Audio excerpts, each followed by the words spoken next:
helpful because, of All course, right. you will have access to these recordings for this session, as well as all of the other sessions that we have today for the next 90 days. And so today we are proud to introduce to you some best practices that we have as we're focusing on building bridges for buy-in, collaborative communication strategies to spur quality assurance implementation. So I'm going to invite my colleague, Dr. Bethany Simunich, to get us started. Thank you so much, Dr. Brooks. I appreciate it. Thank you all for joining us today. And if you joined a couple minutes late, please go ahead and type in the chat. Racheal and I would love to know, what is your role in online learning at your institution? We assume that you wear many hats, but it helps us to know if you're QMC, ID, faculty, etc. So as Racheal mentioned, we are going to talk about QA implementation and really how to communicate that well so that you get collegiality, collaboration, and buy-in at your institution. So let's start off a little bit with session objectives. It's QM, so you know we are starting with objectives. All right. So by the end of the session, here's really what we hope you'll be able to take away. Describing those benefits of this collaborative approach to implementing quality assurance, be able to better strategize ways to facilitate those productive conversations throughout your institution, be able to describe the impact of leadership. And we don't just mean your provost, your president, your chancellor, we mean you. Hold on for a second. We're going to talk about that on the next slide. And then also be able to really articulate and identify and investigate those practical examples of how to do this work, how to promote collaboration and collegiality with your quality assurance implementation. So before we begin, just a couple of things we wanted to mention, and this goes along with us really knowing who's in our Zoom room today and the roles that you play. So we're going to talk a lot about communication and communication strategies around implementing quality assurance. Communication, though, is not a one-way street. So when Racheal and I are going to go through these slides and talk about these strategies, we do not mean it in the sole sense of you just delivering information. We mean it also in the sense of creating that good feedback loop and checking in with all of your collaborators at your institution. No matter what your role is, you can be a leader from where you are in promoting online quality, right? Everybody in this Zoom room today has a very high level of knowledge about online learning. You have skills and abilities. You may be one of, if not the only, online learning expert at your institution. Even if you're not a senior administrator, you still have a vital role to play here in leadership. You may, for example, play the role of speaking the language to different stakeholder groups. So, for example, Racheal and I have both served in various types of roles in online learning, from faculty to instructional designer to administrator. And each of those groups, because those are the three main ones we're going to focus on today, each of them have their own needs, their own things that they're concerned about, and in some cases, kind of their own language or ways of talking about things. And as a reminder, QM can help. We are your partner in this, and you do not have to go this alone. So we are going to identify some member resources as well that are going to help you with the implementation and give you some additional options. All right, so we're going to start off with the why. Why practice quality assurance in general? And we're addressing that question because you also have to address that question at your institution. And also, why is communicating about quality assurance and your plan for implementation so important? Well, we're going to start off with some CLOE data. So for those of you that don't know, I'm also co-director of the CLOE report. The Changing Landscape of Online Education is what that stands for. And it's a unique report because we survey the chief online learning officers at U.S. higher ed institutions, and we ask them, what's going on at your campus? What are you seeing in terms of online demand? So this was from CLOE 8 from last year, and we asked chief online learning officers if they were seeing enrollment shifts among different student groups. So you can see here, this is looking at graduate students, and those chief online learning officers, or COLOs, they indicated to us that when they are looking at growth or strong growth, they are seeing that predominantly in fully online programs, and then a little bit in blended and hybrid programs, but not nearly as much in on-campus programs. So that's one big takeaway. But the next slide is even something with a bigger impact. It's not surprising that graduate students are really gravitating towards online options. They always have because of that flexibility. But look at the report for traditional age undergraduates. Traditional age undergraduates, primarily we see them engaged in on-campus learning historically, but that is shifting. So when you look at the growth and the strong growth areas here, again, we are seeing it in fully online programs and those blended and hybrid programs, not as much in on-campus programs. So what this says to you is there is an urgency here with talking about online quality more deeply at your institution.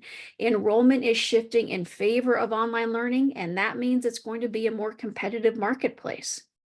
Now, in terms of institutional strategy, in order to meet this new and increasing online demand, most institutions reported to us that they don't have a fully aligned strategy. So only 39% of our reporting institutions, our chief online officers, said that those strategic priorities are consistent with rising online demand.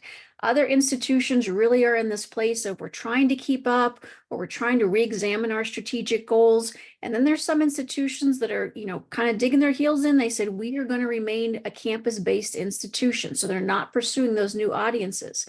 But the majority of U.S. higher ed institutions are. And here's how they're doing it. So we asked chief online learning officers, how really are you trying to reach out to new online students? Enrollment is a vital and big issue, and it's a good thing to start discussing at your campus, especially with your senior administration.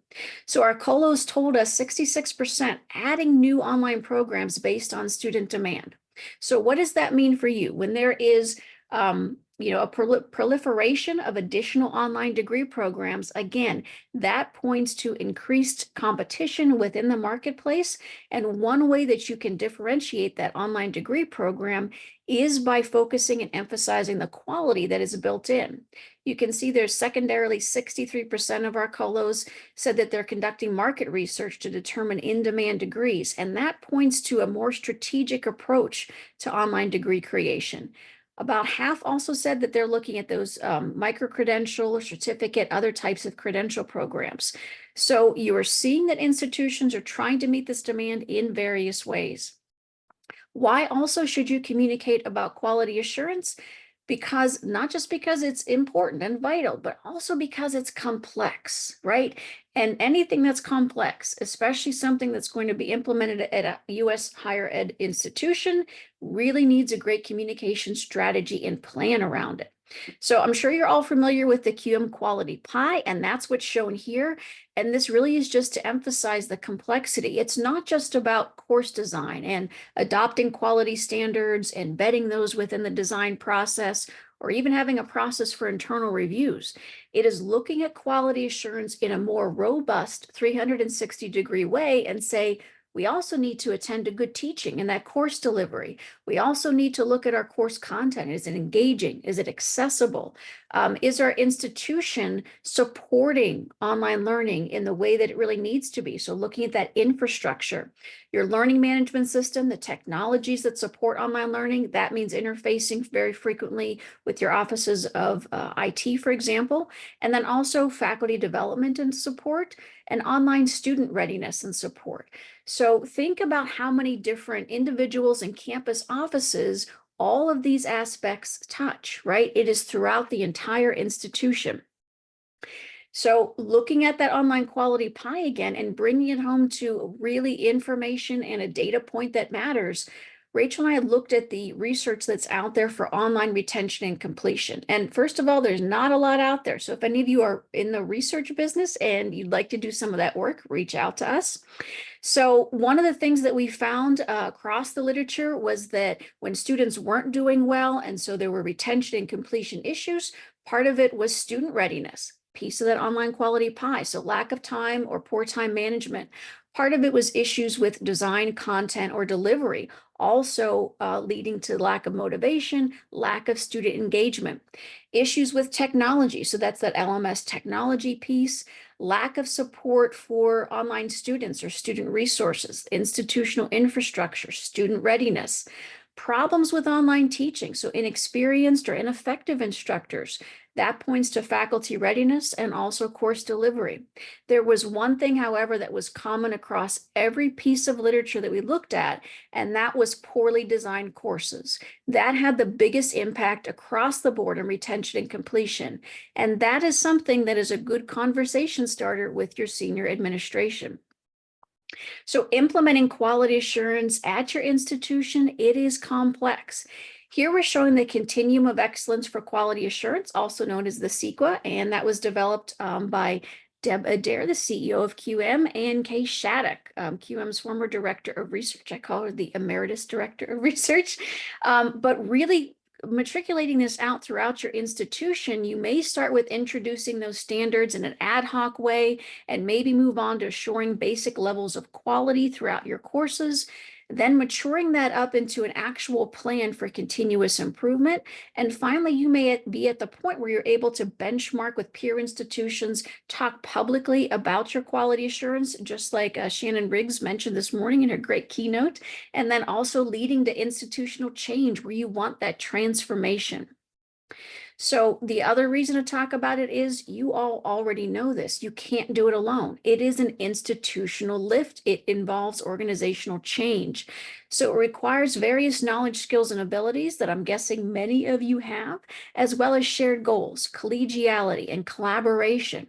So your big why here is because quality does matter to online learners, both your current students and the future enrollment that you're pursuing. And also implementation requires a broad skill set across your institution. So it's really important to build buy-in from the start, recognizing that this really does require organizational change. It may be a slow process for implementation, but it needs to begin with good communication that's focused on collegiality and collaboration. Also looking at, again, those online programs, if that's the way that your institution is really pursuing new enrollments, really try to communicate that online programs have different needs, and also quality can be a very differentiating factor when it comes to marketing. Again, thinking back to our wonderful keynote this morning. So looking for approaches that really champion collaboration and open communication. I'm going to turn it back now to Racheal, and she's going to talk a little bit about the who and the what. Thank you, Bethany. So as we're thinking about what does it look like to collaborate with our colleagues, it's important for us to keep in mind who are those individuals with whom we will be engaging. And so on this next slide, let's take a look at some of those institutional partners that are critical to these conversations. We definitely want to make sure that we are engaging our faculty in the process. Our faculty are our hands on the ground. They are our individuals, and many of whom we also find ourselves sharing those roles. So as we have pointed out earlier in our conversation, you may find that you and your colleagues are affiliated across these stakeholders groups. And you understand why it's so important to incorporate each of these individuals in the conversation. Not only will our faculty be able to provide input, but they will also help us to be able to lead these implementation charges as it relates to conducting needs assessments, engaging with administration, and updating training and design. We also want to make sure that we are coordinating our efforts with our e-learning staff. Our e-learning staff, as we'll see in subsequent slides, are those individuals who are knowledgeable about the course design and development process, not only that process, but also regarding what it means to promote high quality implementation on our campuses and at our institutions related to online learning. They will be able to provide us various resources as well as inform and develop those processes to help us to be successful in these spaces. And a critical component to this conversation and moving these initiatives forward is the engagement of our senior administration. And so we're going to talk about in a few moments, what does that look like? And how do each of these stakeholder groups, how can they participate in these conversations? What are those points that resonate with them, and how can they help us to collaboratively move these initiatives forward? So let's take a look on our next slide. How can we engage faculty in the process? Not only is it important to engage faculty, but we want to build buy-in with our faculty early on. It is a critical component of making sure that our faculty are involved in the development of these processes and the implementation of these processes at every step of the way. One of the reasons why it is so important in including faculty in these conversations is because it allows us to be able to address some of the knowledge gaps that many of our colleagues may experience. For faculty who may be new to online instruction or online course design, there may be some what we would refer to as knowledge gaps, some opportunities for growth in developing those skills related to, how much time should be associated with the development of online programming and online courses. Sometimes there may be gaps as it relates to familiarity with the various technical skills and the technology that may exist, and also the theoretical frameworks that are associated with instructing learners online. So we want to engage them in these conversations early so that we can address those misconceptions and concerns and really have them on board to support the process throughout. Some other questions and considerations we want to keep in mind as we move on to the next slide is, let's go back just one. Thank you. So we like to refer to these as the 3 C's. We're focusing on communication, collaboration, and collegiality. So our faculty members not only should be part of the process, but they should be leading the way along with others who are going to be extending their expertise to the development of quality online learning. Communication is going to be critically important because it allows us to address where those areas of confusion, objections sometimes, which can allow for healthy dialogue, as well as some of the constraints that are associated with online learning initiatives. This allows us to let our faculty know that they are seen, that they are heard, which helps us to establish those solid foundations and relationships with our instructional design teams. We want to make sure that we are engaging our faculty as co-collaborators, again, relying on their subject matter expertise and their instructional expertise, bringing the skill set that they have in teaching face-to-face courses and seeing how that can support the skills that are necessary for instructing online.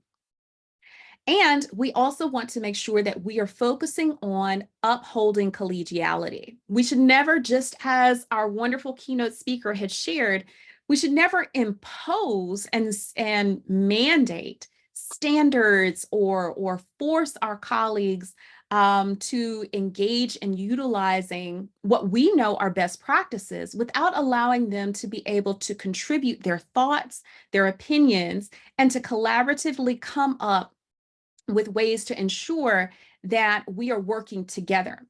These standards that we have within the QM rubric, these best practices, rather than being something that are imposed, these are research-backed, research-based standards that help not only our learners, but our faculty reduce the time that they spend responding to emails. It can help improve their experience as they're designing courses and facilitate the instructional process as well. So on our next slide, we take a look at what are some of the reasons as to why we are engaging with our e-learning staff. And for those of us who are e-learning staff, why is it so important for us to be leaders and to contribute to this process? What we find is that many of our online learning staff are the ones that are doing that heavy lifting. There is this deep knowledge and understanding about digital learning that our instructional designers, our educational technologists, our different directors of online learning, and our various chief online learning officers have. They're also often the individuals who are responsible for creating these processes because of the deep knowledge that they have. And it's important to have them at the table to be able to contribute to the creation of these institutional procedures and practices. They are the ones who are often responsible for implementing those institutional strategies. So when our senior leadership, for example, you might receive from your provost or your vice president, this is an initiative that you are going to have happen on the campus. It's usually our e-learning staff that have to figure out, okay, how are we going to do this? And they are the ones who make sure that that charge is completed. And then they are also the ones who often provide leadership for online learning quality initiatives and goals. So by engaging our e-learning staff, we are making sure that those individuals who have the subject matter expertise for online quality assurance are contributing to that discussion as well. We also want to make sure that for these individuals, we are leaning on their expertise. We've identified that they have these skill sets and they have this knowledge. By engaging our instructional designers and our instructional technologists and our educational technologists in this process and giving them that opportunity to provide the support and suggestions to faculty members, they're able to help facilitate the work that our faculty members are doing, as many of whom often find themselves responsible for creating the courses that they end up teaching. They can help contribute to the subject matter expertise that is a part of the design process. Also, by collaborating with our instructional designers, they can help to reduce faculty workload and help our faculty to create higher quality courses. Now, as I had mentioned earlier, we really want to make sure that we are building buy-in with our senior administration. I know in the chat, many of you had shared that you hold these multiple roles, some of which are in that senior administration space. And so one of the reasons why it is so important to have the buy-in of our senior administration is because having them on board with the work that's being done allows us to be able to overcome some of those organizational obstacles that we encounter. We know in doing this work that in order to see organizational change happen, especially as it relates to online learning, we need to make sure that the message is being communicated at all levels. Our senior administrators can help facilitate having those crucial conversations with the individuals who often hold the purse strings and often heavily influence or control the budgets that can fund these initiatives. This allows our administrators to be able to identify what are those misconceptions that faculty may have and address them head on, especially as they are the supervisors for our faculty members and they are the ones who are responsible for supporting faculty and evaluating faculty as well. So being able to engage with them and address the concerns that they have around these initiatives helps to ensure that collegiality throughout the various levels of engagement. This also makes sure that we are able to communicate how quality online learning fits into the overall goals of our institutions. So let's dig a little bit deeper into the how. We know who needs to be at the table, and we've discussed why. Now let's talk about how we can go about doing so. Now, on the next few slides, I know it's a little text heavy, and so we want to make sure that you have some really concrete ideas about how you can go about implementing these different strategies. We're going to focus on the highlighted and the bolded portions, but we invite you to review the slides at a later time so that you can have some really concrete ideas about how you might do this at your institution. So when we're thinking about engaging and supporting our online faculty, there are a couple of strategies that we would like to offer to you. One, obviously, we want to provide our faculty support. Our faculty can often feel a little overwhelmed when they are faced with teaching online courses, whether it is their first time teaching it or after several iterations. We learn a lot from engaging in the instruction of online courses. And so being able to provide continuous support through professional development, various resources on the delivery, and also the assessment of online courses is going to really benefit our colleagues as they are moving forward in this process. You may consider also conducting information sessions. We have a great resource that we will share with you in the chat related to the QM overview slides. That is a wonderful way to introduce faculty to information sessions that go over, what exactly is Quality Matters and what are resources and services that are provided through QM that can support them in the work that they are doing. It also can provide additional information about institutional, you might focus on institutional standards during your information sessions so that your faculty are aware of, what are they working toward and why are they focusing? Why is it important to focus on quality assurance, as well as setting realistic expectations for timelines for completion or departmental requirements and the different resources and trainings that are available to them. It's going to be important to check in with your adjuncts and clinical faculty members, particularly because many of them are part-time.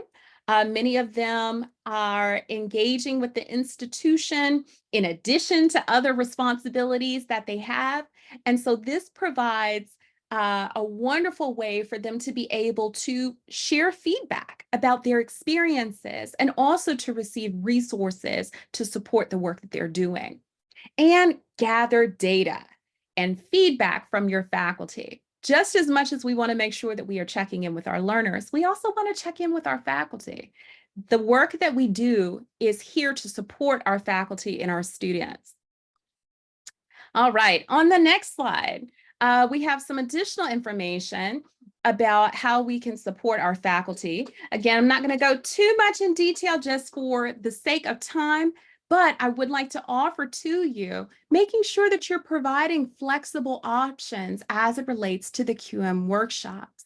There are a number of workshops that are available that focus on different components. And so this is a resource that you can tailor to meet your needs. Encourage your faculty to complete self-reviews using the tools that we have available within the QM website that we have. So our MyQM website, you can use the course review management system. You can take the Improving Your Online Course workshop to even create a course improvement plan. We can create faculty fellow cohorts, which allow faculty to work collaboratively and learn from one another and support each other through the design process. And it's important to tie quality assurance efforts to tenure and promotion, not only to recognize faculty, but to track what is happening and to see growth. All right. For engaging our online learning staff, it's going to be important to collaborate on those online related policies, again, leaning into their expertise to help craft policies that make sense. Engage our online learning staff in data collection. So as you're working with your different academic units and collecting data around the work that you're doing, your online learning staff can help pinpoint what are those data points that speak to meeting the goals that you have set at your institution. Strategize how online learning aligns and supports with your institutional mission and goals. And then also consult with your online learning staff as it relates to different technology that you might utilize in your courses and in your programs. Some other strategies that you may include focus on collaborating with institutional support teams to provide that holistic support for your online learners. You may focus on gathering insights for faculty support needs. Again, making sure that you are keeping in mind what are the needs of your specific faculty and how can you collaboratively support those needs to promote a successful implementation overall. Facilitate those successful instructional design and faculty collaborations. Focus on how you can work together to enhance and improve some of the initiatives that are happening on your campus, relying on the expertise of both groups. And also ensure that your online faculty are aware of the various online learning policies that are at your institution, as well as within your state and your country. And then we also want to make sure that we're promoting compliance via collaboration. So as we're thinking about at many of our institutions, all of our institutions have different organizations. maybe regional accreditors, maybe various federal agencies and policies that we want to focus on, disciplinary organizations. By working collaboratively across all of these groups, you can review these expectations, identify opportunities to improve.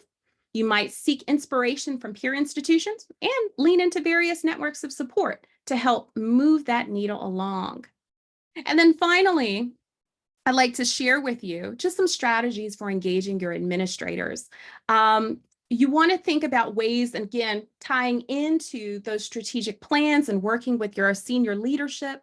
How can the work that's being done in online learning support the institution in meeting those expectations that they are already working toward? You may develop a crosswalk, aligning the work that's being done with the various strategic goals that you have. Collaborate with your online learning professionals to identify gaps and opportunities for growth.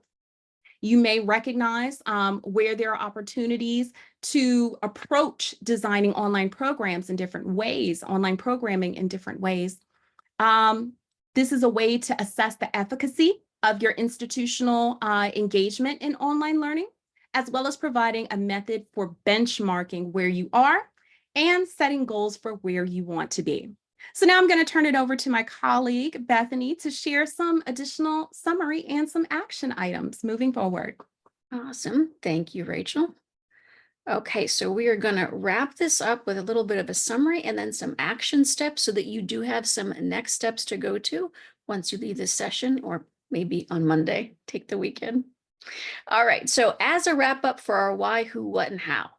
Why it really is it important to practice quality assurance and to communicate it? Because quality assurance is vital to your online learner and therefore your institutional success.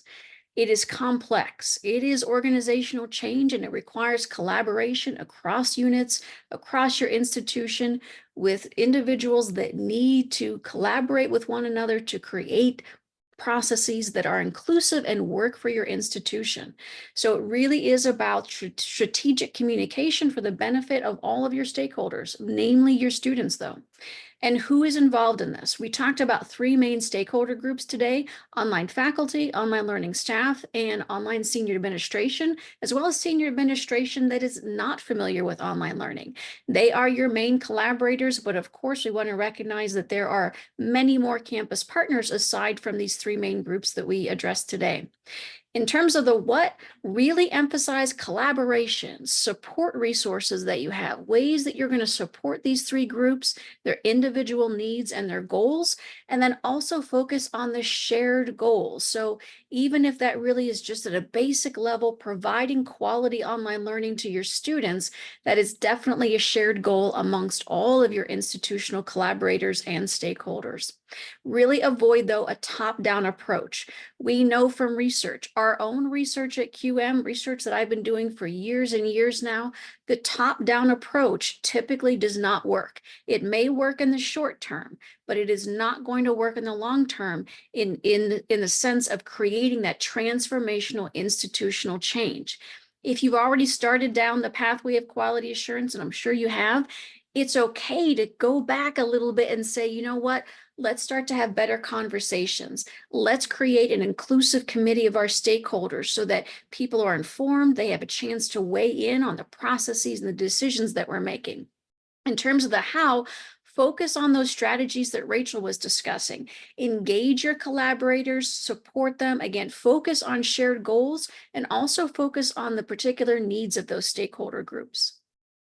So next steps, looking at your unique institutional context and needs, clarify what the situation is at your institution. So you may be beginning the process of quality assurance. You may be revitalizing it, trying to find new momentum.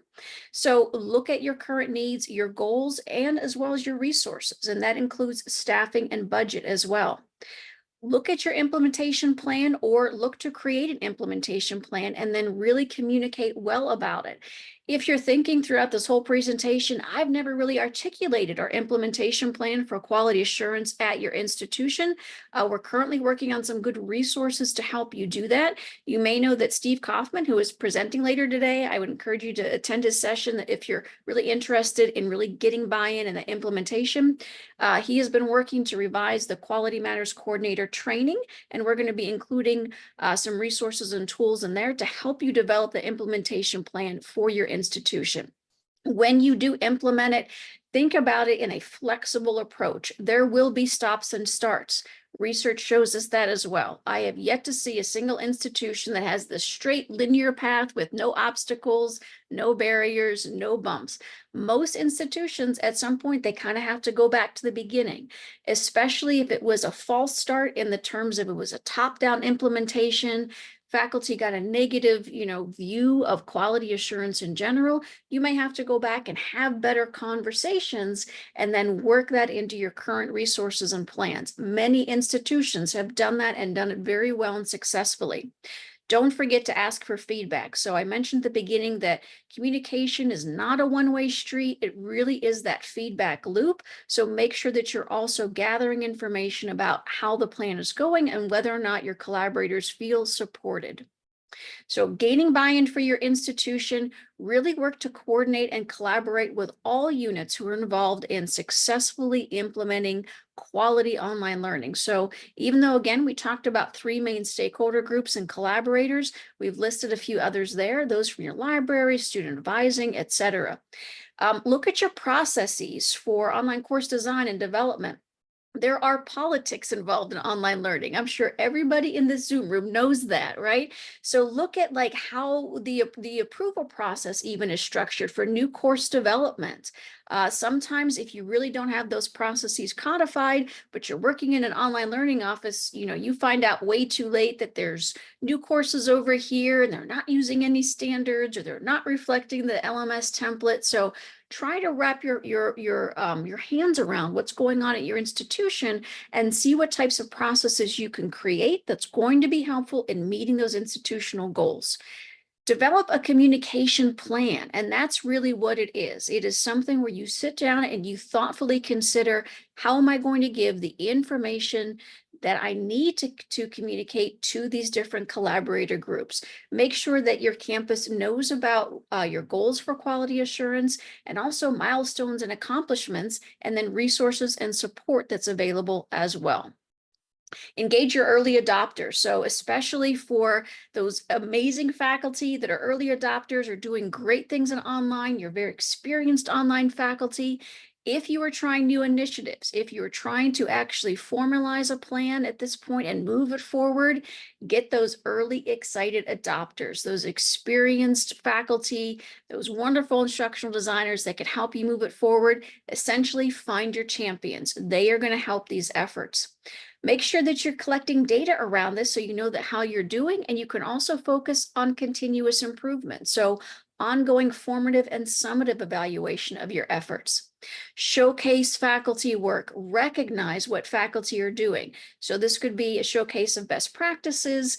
It could be celebrating QM certification for courses or programs, and really link that as well to RPT, so reappointment, promotion, and tenure. Make sure that faculty are recognized in meaningful ways for their efforts. Some institutions really don't do this yet, but this is a conversation worth having. How can we recognize these faculty efforts? Maybe it can't be as part of the promotion and tenure process, but you could probably do some lower lifting things like even having a letter for their file that is signed by their dean, the provost, etc. So really, this is geared towards creating this institutional change towards that transformational culture of quality. And that begins with setting attainable goals, again, based on your institutional context and resources. So this comes back to that plan again. Making that investment in your online learning initiatives. So really taking stock of your human resources, your digital resources, financial resources, and kind of looking at this as a business case in order to create buy-in. Again, online enrollment is at this point outpacing on-campus enrollment. So it really is a good strategic business decision to focus on quality online learning at your institution. Provide support for faculty and staff. Make sure that they feel supported. Make sure your online learners feel supported as well. And don't forget to celebrate the wins, the milestones, and every little step along the way. We all know that this is hard work. And for many faculty, depending on their course load, this is work that is outside of their normal duties, really putting that time into quality design or really engaging in faculty professional development to become a better online teacher. Make sure that you recognize those efforts. So we want to leave you with this. QM is here to help you. Those of you that are QMCs, and if you're not a QMC, I do want to let you know that your institution can have more than one QMC. So when Racheal and I are saying this is a heavy lift, all hands on deck, multiple QMCs frequently help. Complete the QMC training. We are working incrementally to revise that and add additional good resources. I mentioned the implementation plan and all the resources around that are going to be in there soon. So that is open. It is self-paced. You can pop in and pop out. Please do check that out. We also have members resources that are part of your QM membership. So QM membership is not about rubric access. It is about the full framework that QM provides so that you don't have to not just reinvent the wheel, but reinvent the entire car that goes around it. So the wheel might be the rubric, but we also offer you a way to do course reviews, both self-reviews, custom reviews, those certified reviews. We have member resources for publishing your quality assurance efforts. We have press release templates, if you didn't know. We have free public resources, the QM Bridge to Quality Design Guide. It's a free resource. It's a great resource. Please look it up on our website. We also have free member webinars. So QM Success Stories, that is where other institutions, just like Shannon did this morning, really showcase how they did this work. This is also the benefit of being part of the QM community, where we can talk about ways that we have overcome these common barriers and obstacles at our institutions. Now, if you need targeted specific help, you want one-on-one help for your institutional context and needs, you can reach out to Racheal and I. QM Consulting has options for you. So whether it's, one-on-one strategy session, looking at your strategic plan and seeing how online learning really can support that, maybe it's doing a 1 or 2 hour presentation on topics that are vital to your institution, and one of us being able there to kind of answer those tough questions from faculty. So both of us were previously at institutions, and we know that sometimes you can say the same thing over and over again to your campus, but if you bring in somebody from, I think, 30 minutes away at least, all of a sudden, if they say the same thing, people are listening to them differently. So let us know if you do need additional help. I do encourage you, if you are QMC, please come to the QMC meetings. This is where we talk about all these things. We remind you of resources and highlight different supports that are available just with your QM membership. So that is all we have. And we have a full 2 minute for questions or any ideas to share. And I'm going to check the chat to see if we have any questions. I don't think so. Oh, great job. Thank you so much, Racheal, for putting those links in the chats. Okay. And yes, as a reminder, this will be available for 90 days as well as all the other sessions. All right. Any questions that we could help with, or resources that we mentioned and you weren't aware of them? Maybe you're going to check them out, like the Bridge to Quality Design Guide. All right. Thank you so much, everybody. I hope it's been a really good conference day for you. Stick around for the next session, and then we have a great closing. I see our closing keynote is here as well. And we will see you around. Thank you. Please be sure to complete the survey that is available in the attendee hub, as well as the survey for the full conference today. Thank you so much. Thanks, everyone.